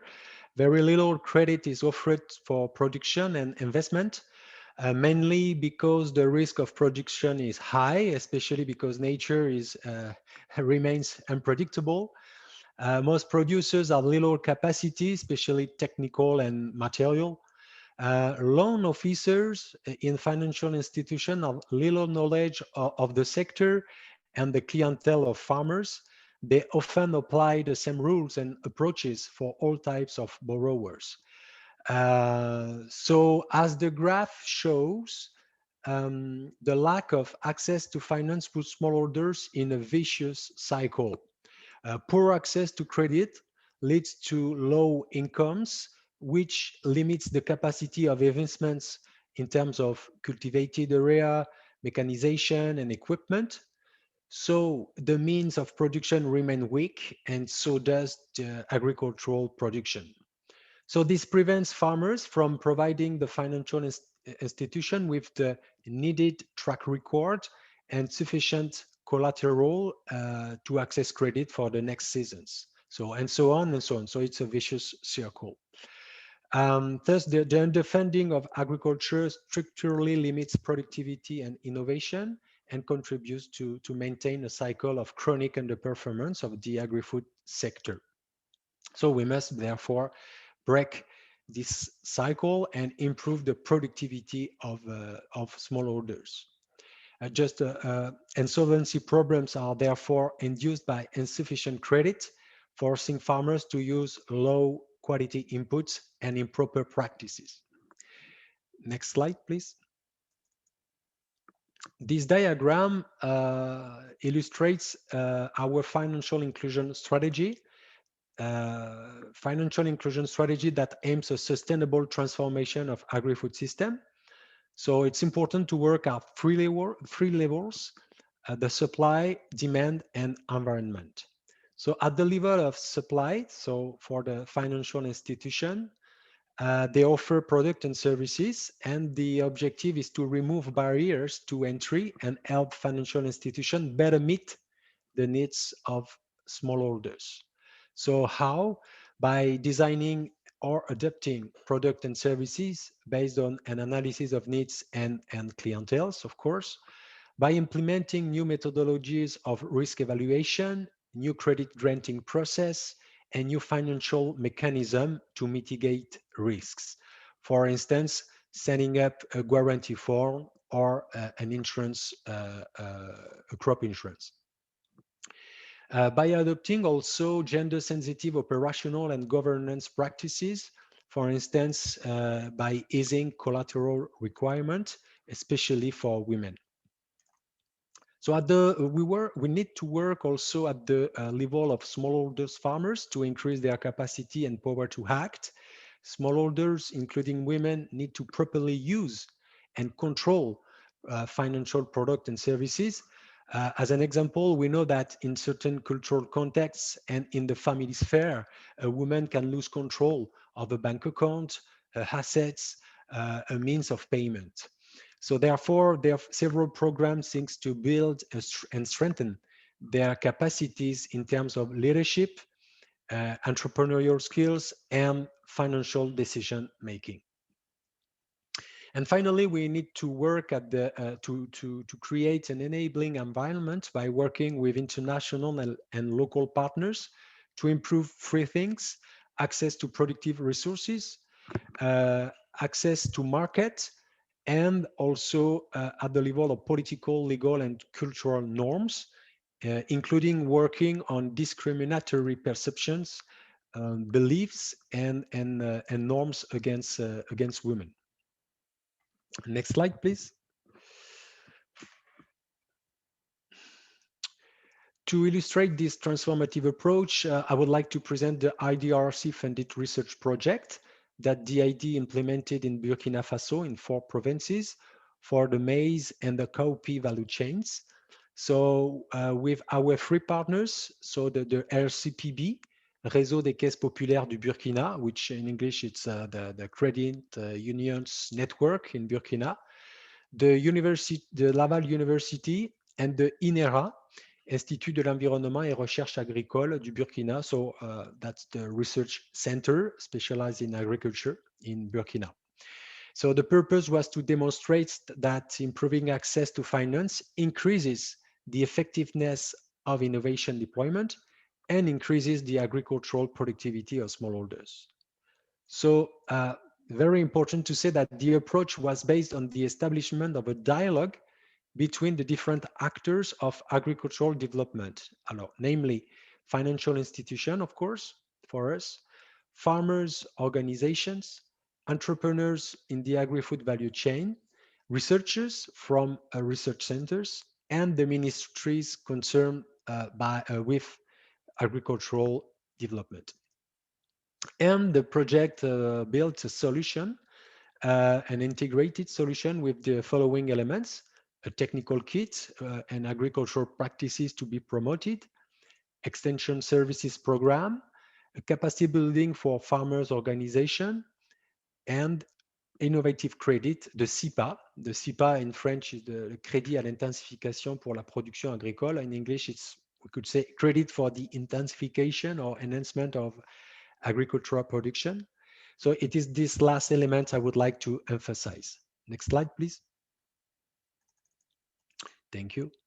So the CIPA, the credit for the intensification of agricultural production, was based on 2 main things: a systemic approach combining financing, capacity building, and better organization of value chains.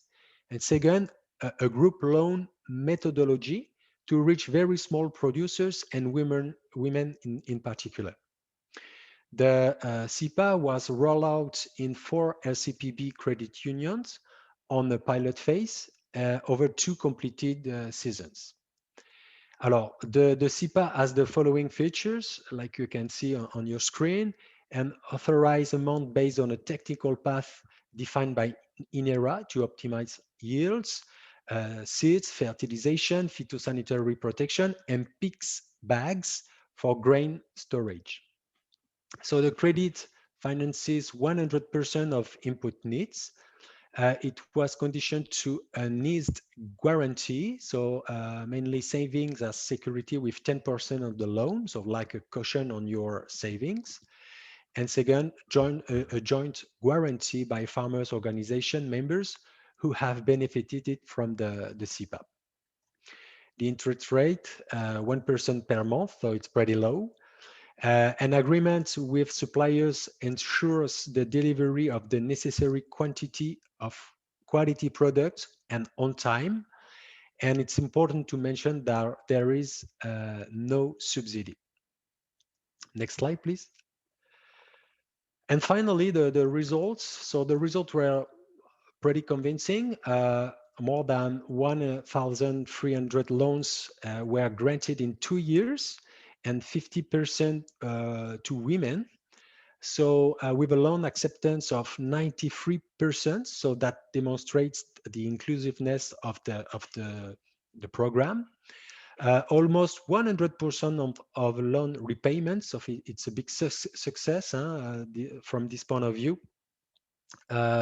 New methodologies were introduced to eliminate guarantee requirements and provide proximity services, with allowing the RCPB to meet its business objective. Very important.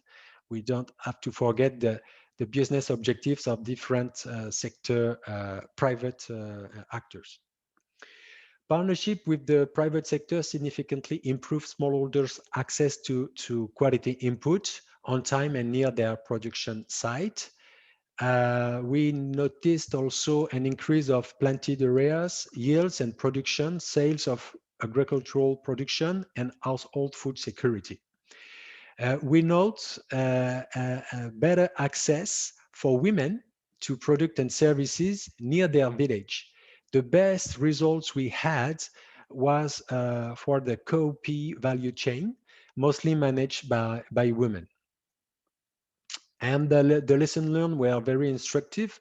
Financing is essential for deployment innovations and increasing productivity, but it's not enough. The value chain approach is a powerful methodology, but coordination of all actors within the value chain is essential, and financial institutions have played an unifying role from this point of view. Financial institutions and other private sector organizations must reach their business targets. Women liked the fact that these elements were offered near their home, keeping them from having to travel to access them. And financial institutions play a key role in coordinating and strengthening all actors. To conclude, just a word to say that 2 years after the end of the project, the SIPA mechanism remains in place within the RCPB network. The RCPB scaled up the program and extended it to other provinces. So the RCPB is continuing to develop and coordinate partnership with input supplier, farmer organization, and actor in the agri-food supply chain. So for the idea, of course, it's a success because our purpose is really to establish inclusive, local, and autonomous institution capable to offering financial services on a sustainable basis. So thank you very much. Thank you, Lionel. Thank you so much. I would like to invite, we have a couple of minutes. I think we could be able to take at least 2 questions if we can move quickly. So Shemi, over to you. Can you just see if there's some questions emerging in the chat box or the Q&A space? I don't see any questions yet related to the specific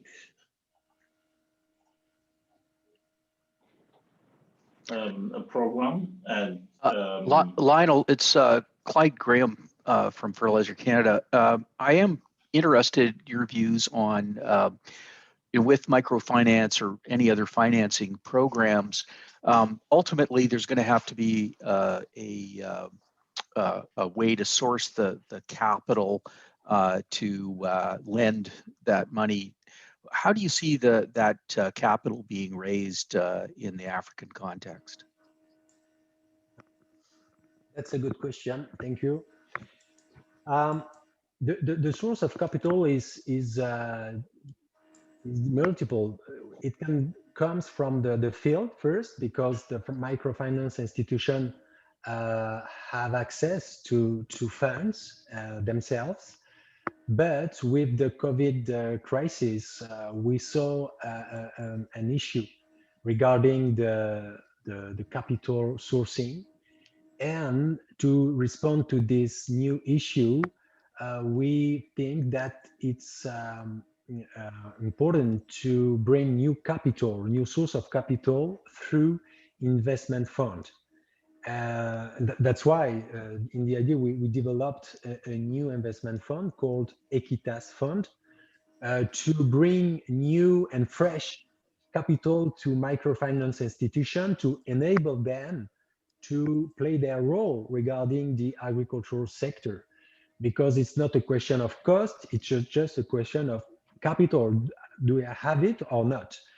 And more and more investors in the world, as part of their impact investment policy, wants to bring new capital, and they are looking for new vehicles to do that. And impact investment funds are rising, and I think it's a part of the solution. Okay, thank you. Can we, Shemi, I'm seeing, I think, a couple. Can we? Yes, we have a few exciting questions coming through. Yeah, just combine them because we have only 1 minute. Can combine them and see if Lionel can respond to both of them together. All right. I think the first one relates to the interest being charged. And the question is 1% a monthly interest rate viable for farmers? And then the second one is a quick question to confirm whether there are any plans to roll out some of the programs in Ghana as well.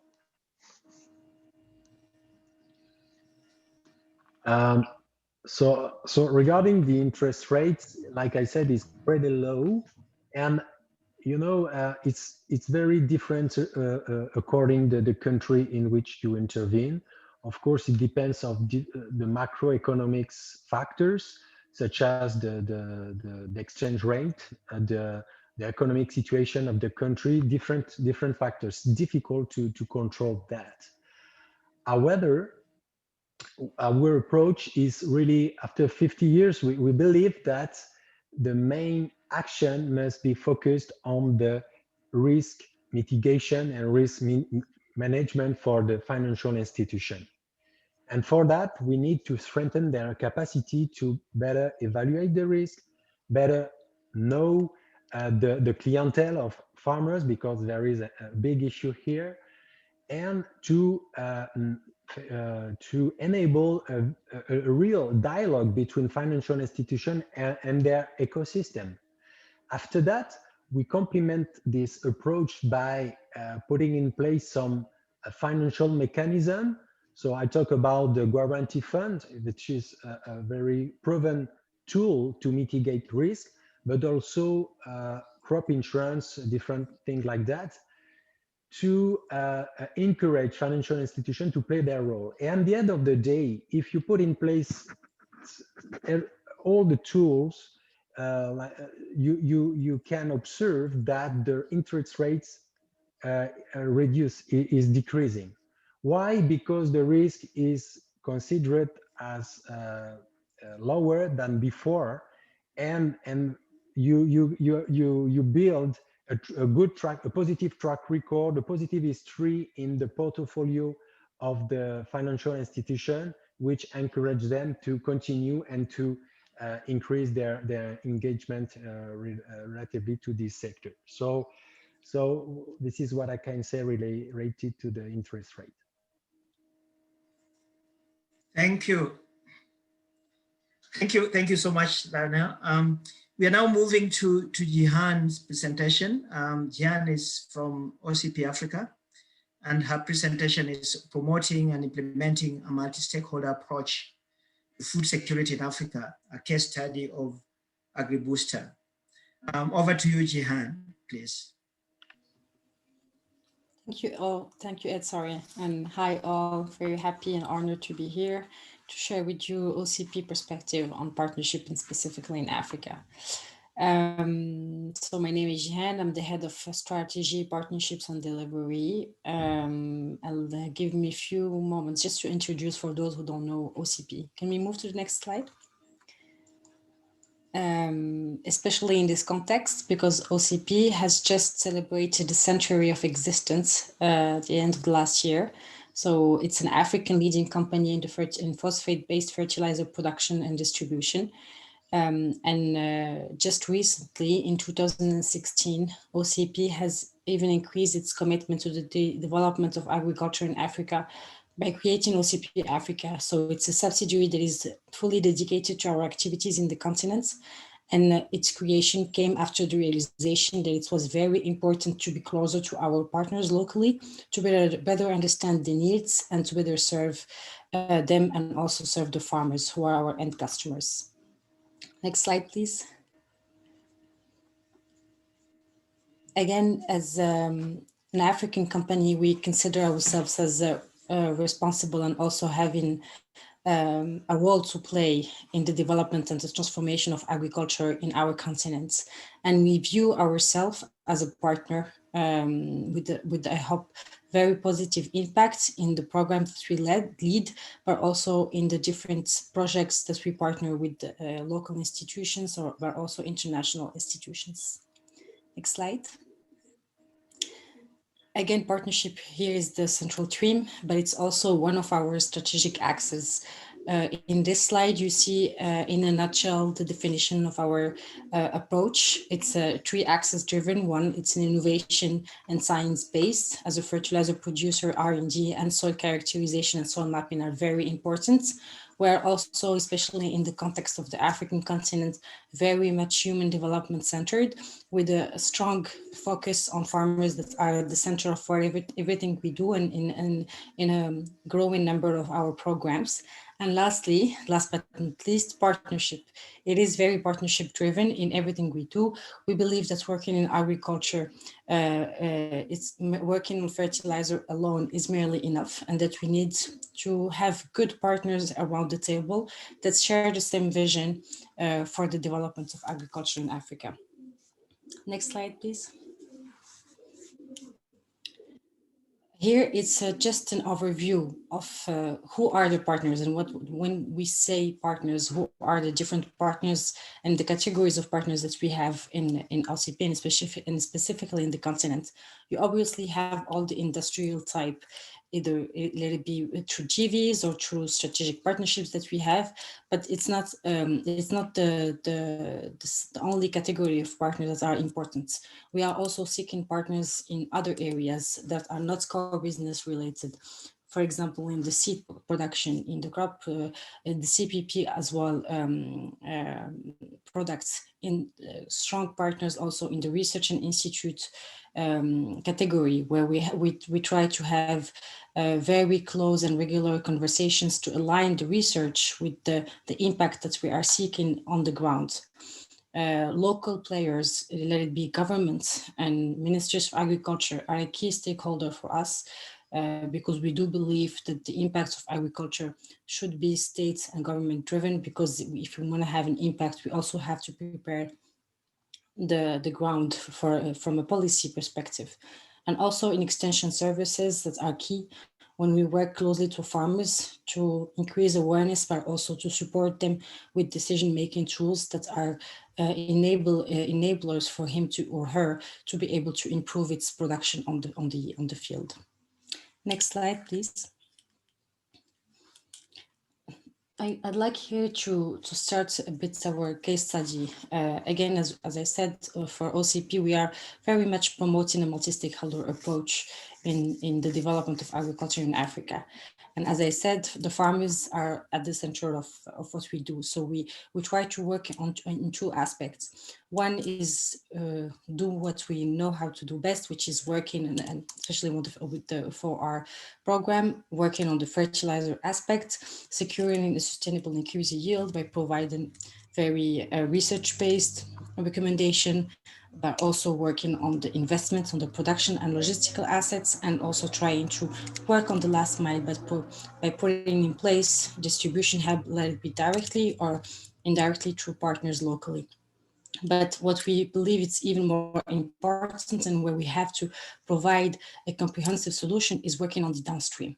Because even if the farmer is aware with the importance of using fertilizer, even if the farmer has actually the right product, which is unfortunately not always the case, even if he has means to buy fertilizer, if he doesn't have a market where he has a price that is secured, where he can actually sustain his income throughout the year, or have side activities, farming activities, he doesn't have any incentives in actually modernizing his agriculture, or even seeing his farm as a commercial business.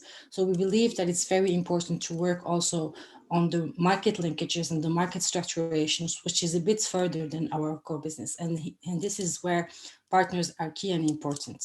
And let me share with you 2 case studies. One is working more on the awareness part, which is more related to the soil analysis, which is key and important for the 4R perspective. Can we move to the next slide? So this is the OCP School Lab.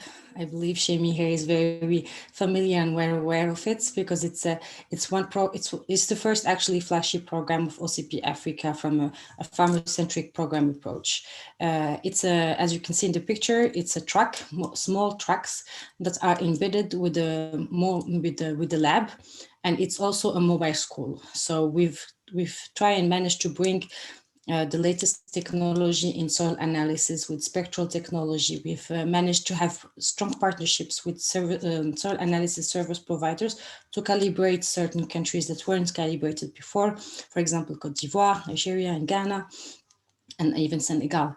And the idea here is to go every day to a new community, meet with farmers, provide them with free soil analysis, but also other set of services. One key partnerships that we also have is with APNI, with their nutrient expert platform, where we can also provide farmers with a decision-making tool where we can try to increase awareness on how to manage his farm from a P&L perspective, but also give him recommendation based on historical data and the pre-calibration that is done.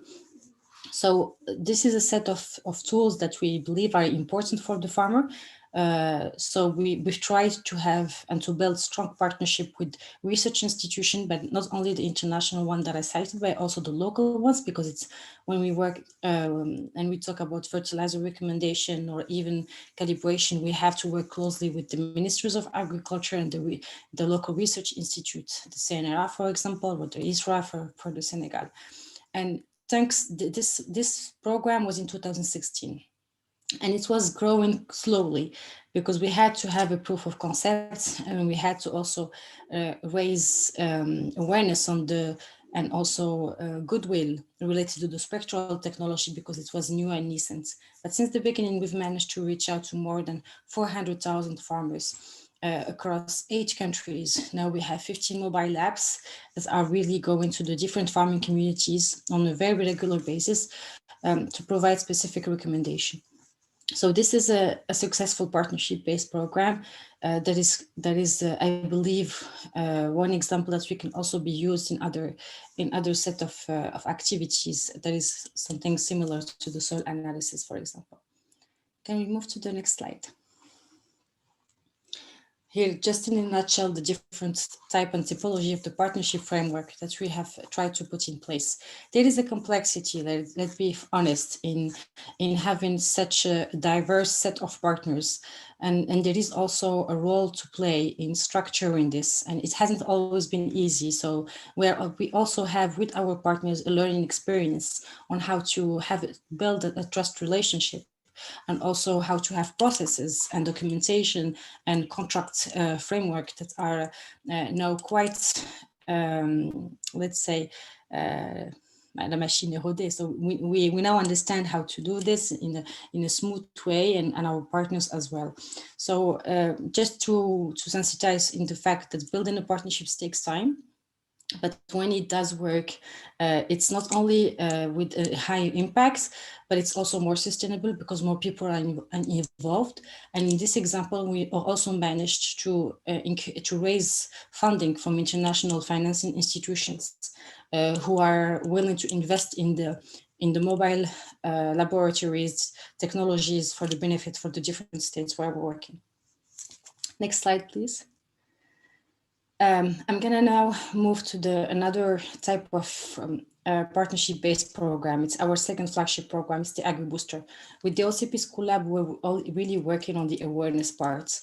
But here we've tried to really work on the other side, which is more related to the market linkages. So what is the AgriBooster? It's an offer provided to the farmers or to the farmer organization, where we try to provide him with the full set of service. First and most importantly, we secure the market linkages. We work with local champions, aggregators, off-takers that have the capacity to manage a certain farming communities, and we support them in the scaling up process. Second, as a fertilizer producer, we manage to provide the best quality products and the best adapted fertilizer as well for the crops and the regions where we operate. But we also managed to onboard other seed production, and chemicals producers as well. Here in the boxes, you see that the orange ones are the one where we rely on partners to be working with us on this. We also try to support the farmers with not only inputs, but we also add services, let it be sometimes soil analysis, field schools, demonstrations, but also, and most importantly, training throughout the year on different steps, pre-harvest, pre-season, post-season, and pre-harvest also, and post-harvest activities. And lastly, because we managed to have the market linkages, because we managed to secure and de-risk the operations being this consortium of actors and players around the table, we managed to secure a loan for the farmers or the farmer producers to be able to provide and to acquire the set of inputs that we are offering. And the idea behind this program from the beginning was to prove a concept that if all stakeholders and all partners are around the table, we can actually build a system where it's sustainable and economically viable for all the stakeholders that are engaged in this, and especially for the farmers. Next slide. And you can see some examples in applications. This is, for example, a set and the list of different partners that have been involved throughout the years. It started in 2017, and like the OCP School Lab, it was a slow progress at the beginning, but then we had a learning curve where we managed to process and automatize certain ways of having the interactions, let it be with the local partners or international partners, and also try to simplify the complexity of managing such a high and important set of partners. And obviously, we also had to strengthen our in-house capabilities and resources to be able to manage this. Next slide. This where we see the actual concrete achievements of the program, and specifically of the consortium of partners that are partnering in this project. And here you could see that we've managed to reach out to almost 600 farmers with secured market linkages, but also with training and services that are provided to them across 4 countries. We've worked on the major crops, maize, rice, but also groundnut in Senegal. And each time we have really impressive increase in yields that can vary from a country to another, obviously, but it can reach almost, for example, plus 133% for rice in Côte d'Ivoire. And it's the increasing income, obviously, is also as important for the farmer at the end of the day. Next slide, please. So partners are important. Having partners is not easy and can require some efforts and some patience and some alignments. Some partners we've started working with and we drop out of afterwards because we didn't align in the vision and the commitment that we wanted to have for the continent. But when we do succeed in having around the tables partners that share the same objectives, that are willing to invest and that can speak in transparency and have a fluid communication and work together on improving the way we do our programs locally, we could see really impressive and important results. And again, we are all here because, well, personally, we believe that Africa has a bright future, especially in terms of agriculture. So, but to be able to attain and to reach that goal, we do need to work on this together. And that's why it's very important to work and to succeed in building up successful partnerships in the continent. And thank you.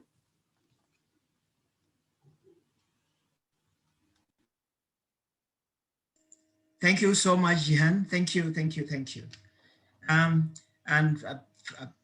You really put a lot of nice material there, and you managed to keep to stay within the time. So, but we do have we have a slight shortage of time, and I'm going to negotiate with Clyde that we take some 3 or 4 minutes to respond to some questions before I hand over to him. So, Shemi, please, over to you. Can you tell me what you're seeing in the Q&A? Ruth earlier, one of the attendees, Ruth, earlier commented that there was a question she had posted. So when we finish with Jihad, let's go back to that question. It belongs to the previous one. Okay, Shemi, please. Yes, thank you so much. I'm still waiting for questions. Specifically, you had to come through. And as we are waiting for that, Jan, I just wanted probably to explore what it would take to take a model like you have developed, both in the OCP School program and the AgriBooster, for example, to a continent-wide program that is done consistently. Can you just repeat, please, the beginning of the questions? I missed it. What All do we right. need? I was just asking, yes, what do we need to, because it's this advisory services that take information to the last mile to farmers that are really required to transform and deliver for our solution. And what will it take to have a continent-wide initiative? I think a continent-wide is very, let's say, ambitious to be able, because we do have very different characteristic from a country to another, and even from a region to another. And we can see it every time we try to duplicate or scale our program in a new country. We start everything from the beginning. But to be able to have that ambition, and I believe it's important, I think that we do have the need support of international organizations, not only on the funding perspective, but also on the science-based perspective, because it's important to have the APNI alike and others that are continuing innovation in terms of the services that can be provided at the farm gates. And also the private sector can come in and play its role in trying to translate that research in a way that is industrialized, let's say, and puts in perspective from a market perspective.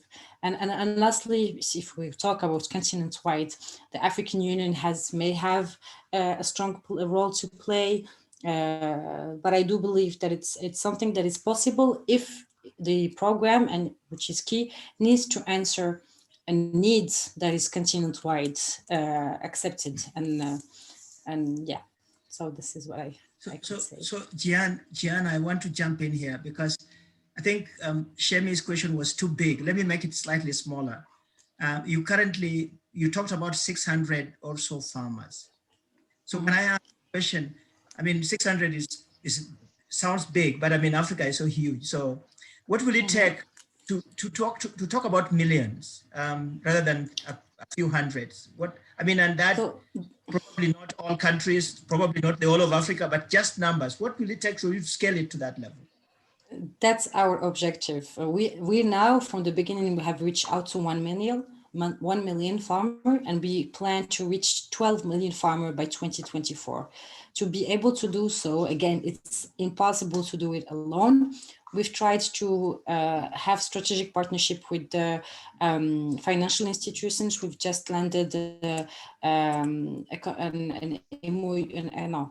term sheet, with the African Development Bank, where we have set up a credit sharing system mechanism to be able to support the financing, because financing is key. Again, to be able to reach that scale, we need to unlock the constraints on the financing side. And thanks to the program of the FDB, it's a $4 million credit guarantee system. We were able to unlock that financing hurdle for some of the players and the ecosystem that is farmer facing. We also have a partnership with the IFC, specifically on the scaling up process, where we're trying to have their support and their network so that we can also enlarge the number of partners that we are working with. And again, OCP doesn't have the pretension to be able to be on all the countries. If other players are willing to take the lead in this type of example of programs, we're more than happy to share the experience, because we believe that we need to work in different regions to be able really to have an impact at the end of the day. So to answer briefly into your questions, financing is key. Having strong institutional and international partners to be able to open the network of partners. And also, especially for the AgriBooster, we do have a limiting factor, which is the maturity of the countries and the crop value chains we are working with. And as I said, market linkages and the structuration of the crop value chain is key, really, to see the development of agriculture. So we do need also to be working with the agribusinesses, not only the big players, but also the local agribusiness, food processor locally, that will be able to structure on the downstream, the markets, then that will have benefits also on the fertilizer side. Okay. Shemi, do you want to bring in, because Jihan has talked about financing again, and was the question that Lionel addressed, and there was a question around that from Ruth. Do you want to bring that up now, Shemi? Yes, sure. I think that ties in closely nicely and would probably be a good parting shot to our discussion today. And I think Ruth's question is on the whole complexity, the challenges of financing that has persisted for decades. Do we have really sustainable and scalable models for financing? And if we can get concrete examples as well, I think that's what was asking in your question. And Lionel can also respond to that. Yeah. Yeah.